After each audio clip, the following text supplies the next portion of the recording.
The city skyline glittered like a necklace of diamonds outside my office window, but my gaze wasn't on the view. It was on my phone, buzzing against the polished glass desk. The name flashing on the screen froze me. Mom. I hadn't heard from her in years. Not a real conversation, anyway. Birthdays went by with nothing more than a generic text. Holidays passed in silence. And yet, here she was, invading the carefully constructed quiet I'd built around my life. I smoothed my silk blouse with one hand, the habit automatic whenever my nerves threatened to show.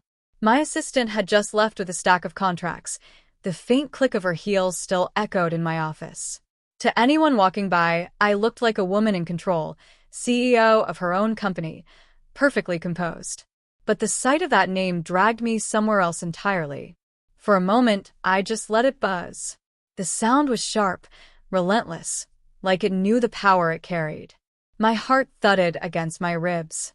I could almost smell the faint gasoline from a memory I'd tried to bury, feel the sticky heat of a summer afternoon when I was 14, and hear the crushing silence that followed my parents' laughter fading down a highway. 4 hours. That was how long they left me at a gas station. 4 hours that rewrote who I was. And now, after all this time, they dared to call. I was 14 the day my parents left me at that gas station. We were on our way back from a family trip that hadn't felt much like family. My dad had been irritable, my mom quiet, and I was used to disappearing into the background. I'd learned early that being too visible only earned criticism. The car pulled into a dusty station off the highway. The July heat pressed down like a heavy hand, and the air smelled of asphalt and gasoline. Asked if I could grab a bottle of water. My mom waved me out distractedly, already digging through her purse. Inside, the cool air of the convenience store wrapped around me. I took my time choosing a drink, cherry soda instead of water, a tiny rebellion. By the time I stepped back outside, the car was gone. At first, I thought they were playing a joke. I laughed nervously, clutching the cold bottle to my chest, scanning the lot for their silver sedan. But minutes stretched into half an hour. My throat went tight. I paced the cracked concrete, the fizz of the soda sticky against my palm. The man at the counter eventually noticed me hovering by the door. "You okay, kid?" he asked, offering me a paper cup of water. I wanted to say no, I wasn't okay, but the words jammed in my throat. Instead, I just nodded. For hours. For hours of watching families stop for snacks, of mothers holding little hands, fathers pumping gas, laughter floating past me like something from another universe. Each car that pulled away felt like another reminder that mine wasn't coming back. When my parents finally returned, the sun was already sliding toward the horizon. I ran to the car, relief and anger tangled inside me. But before I could speak, my dad barked. "Why didn't you yell when you saw us drive off? You should have spoken louder." My mom shook her head, not even meeting my eyes. "Honestly, Emma, you make everything so dramatic." The words hit harder than the hours of waiting. My voice wasn't enough. I wasn't enough. That night, lying awake in the back seat, I promised myself one thing. I would never let anyone else decide whether I was heard. It was the stranger's kindness that stayed with me, though.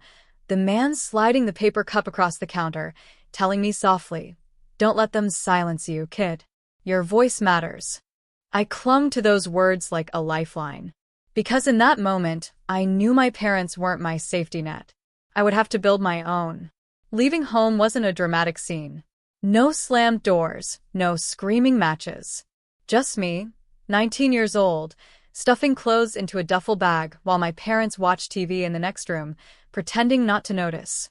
They'd already written me off as the quiet one, the background child, destined to orbit around their lives without ever making one of my own.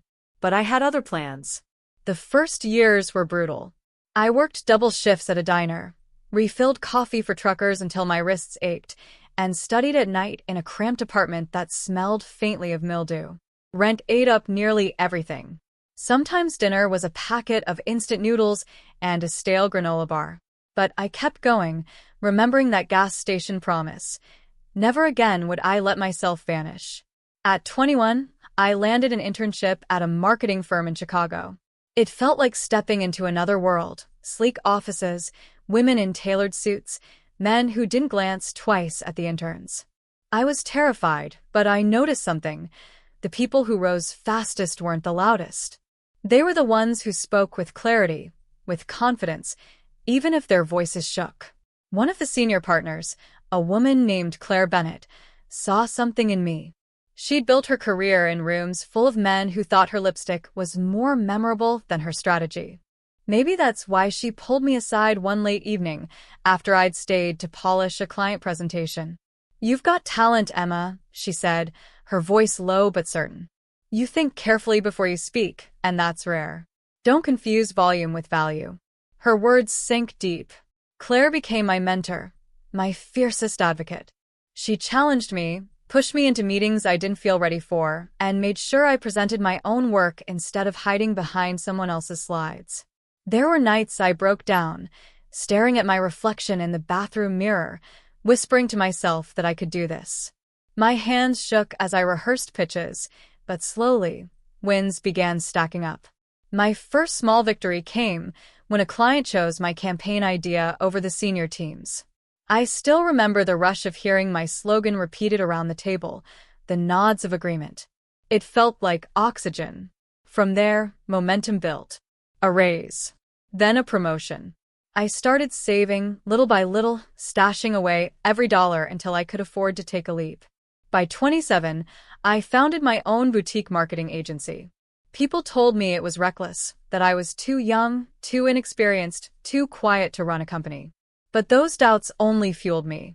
I worked nights, answered emails at dawn, pitched until my voice was hoarse. And it worked. Slowly at first, then all at once. One client became 5. 5 became 50. Before long, we weren't just surviving, we were thriving. Through it all, I kept my success hidden from my parents. They never asked and I never volunteered. On social media, I posted vague photos. A cup of coffee, a sunset, a blurred city street. Nothing that hinted at the empire I was quietly building. Let them believe I was still that invisible girl at the gas station. Because when the time came, I wanted the reveal to speak louder than I ever had to. The day they walked into my office was one I'll never forget. It wasn't planned, not exactly. My assistant buzzed me on the intercom, her voice tinged with hesitation. "Emma, there's a couple here asking for you. They said they're your parents." For a moment, I couldn't breathe. I almost told her to send them away. But then something inside me, something sharp, something steady, told me to let them in. The glass doors opened, and there they were. Older, grayer, but unmistakably the same. My father in his worn jacket, still carrying the weight of authority in his stride. My mother, lips pursed, eyes darting as if unsure whether to admire or criticize the place. Their footsteps echoed against the marble floor as they entered the lobby. Every detail of that space was a piece of my journey. The sleek modern art, the tall green plants I'd chosen to soften the edges, the receptionist's polished tone. None of it belonged to them. All of it belonged to me. When they stepped into my office, they froze. The room was expansive, sunlight pouring through floor-to-ceiling windows, casting a glow over shelves lined with awards and framed photos. On the wall hung the first campaign I'd ever built, now a nationally recognized brand.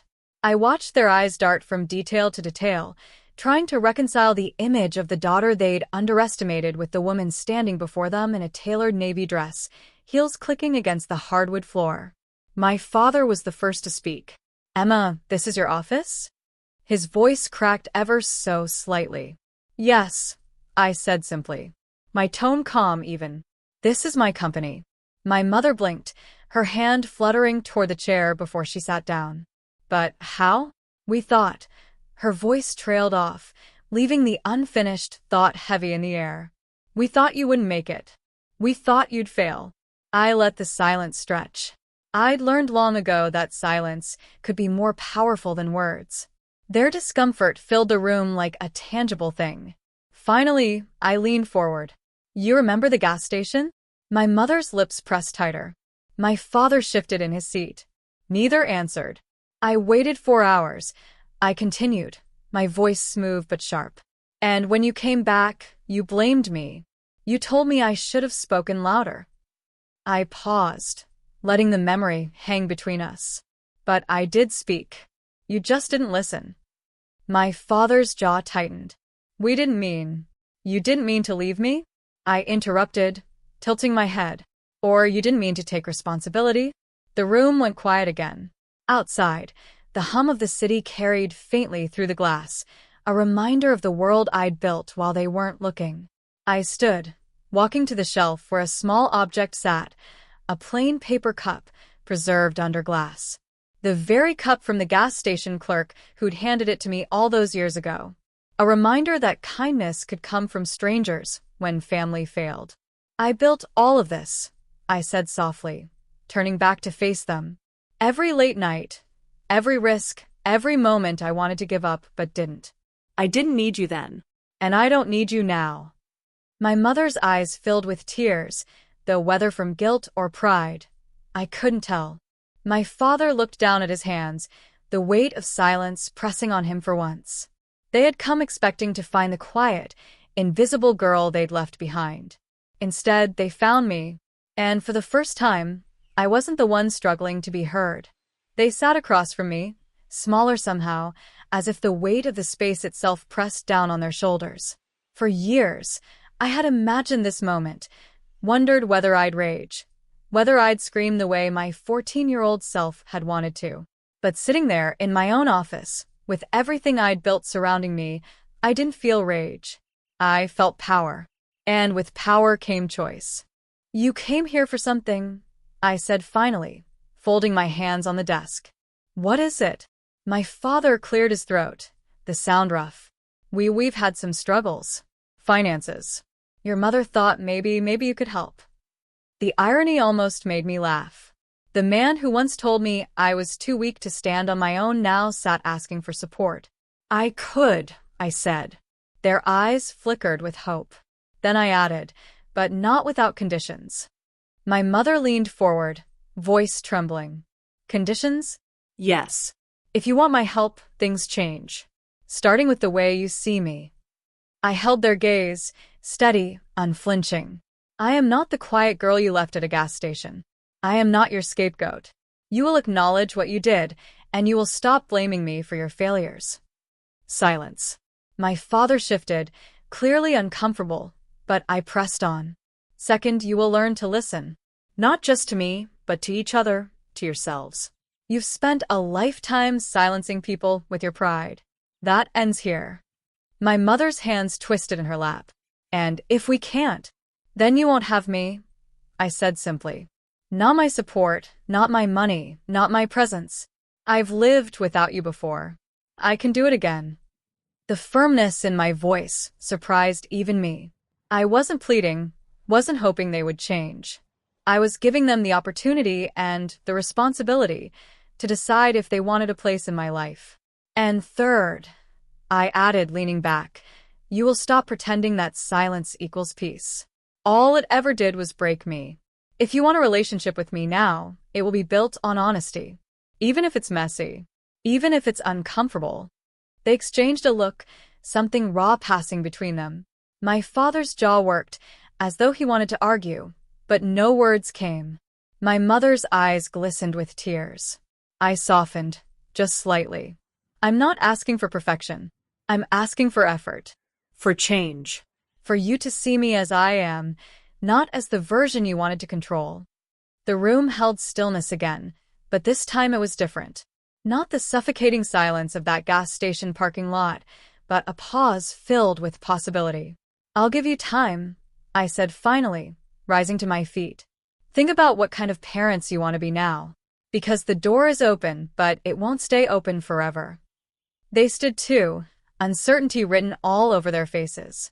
For the first time, I wasn't the powerless one waiting to be chosen. I was the one setting the terms. Weeks passed before I heard from them again. When the call finally came, I half expected excuses, half expected silence. Instead, my father's voice was quieter than I'd ever heard it. We've been thinking, he said, about what you said. You were right. We didn't listen. I didn't answer right away. Old wounds don't close with a single apology. But there was something different in his tone, an edge of humility, a crack in the armor he'd always worn. My mother spoke next.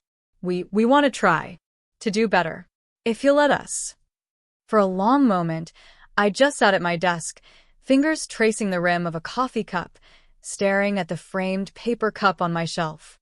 The reminder of that 14-year-old girl who waited, terrified, at a gas station, believing she wasn't worth coming back for. She deserved this moment. Trying is enough, I said finally. But it has to be real. No more blaming. No more silence.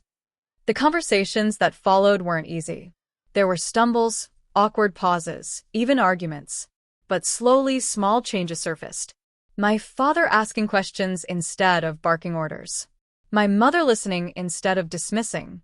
It wasn't perfect, it never would be, but it was different. And that was something. One evening, as I closed my office blinds against the city lights, I thought of that stranger at the gas station counter. The one who'd handed me a paper cup and whispered, "Don't let them silence you. Your voice matters." He would never know what those words had done for me. But I carried them into every meeting, every risk, every victory. They became the foundation of the woman I'd built myself into. I picked up the framed cup from the shelf, held it in my hands, and smiled. The truth was, my story was never about being left behind. It was about finding my voice when no one else wanted to hear it, and realizing that my worth had never depended on their volume. I set the frame back down, turned off the lights, and stepped into the hallway, heels clicking with steady confidence. My voice had always been loud enough. They just hadn't listened.